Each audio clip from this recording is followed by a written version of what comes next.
रडका पिल्लू. मी सोबत येण्यासाठी रडत होता. मग गेले माझ्या पप्पाला घेऊन त्याला शाळेत सोडायला. त्याला शाळेत सोडलं आणि आले परत घरी. सगळी कामं वगैरे आवरली आणि ह्याचे पप्पा आले. ह्याचे पप्पा, मी आणि डुग्गू गेलो परत शाळेत पिल्लूला आणायला. आम्हाला जायला जरा उशीरच झाला होता. मग काय गेलो लवकर त्याला आणायला. तोपर्यंत त्याचे पप्पा आणि डुग्गू खेळत बसले होते. मग मी आले त्याला घेऊन. त्याची खुशी तरी बघा त्याच्या पप्पाला बघून. मग गेलो आम्ही सायबर कॅफेमध्ये पिल्लूचं आधार कार्ड काढायला.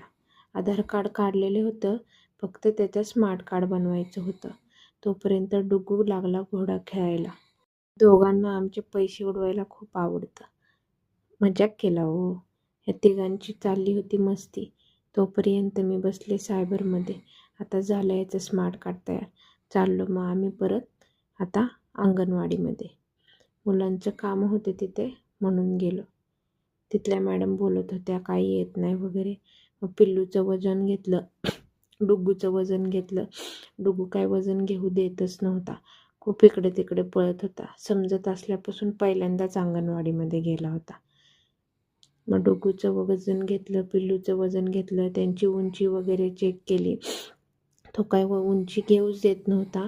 म्हणून त्या मॅडमने त्याच्या दोन्ही हातामध्ये दिले लाडू. मग कशी बशी त्याची उंची घेतली की लगेच गेला तो पळून खेळायला. मग मॅडम म्हणल्या हे घे आणि करत बसतो अभ्यास.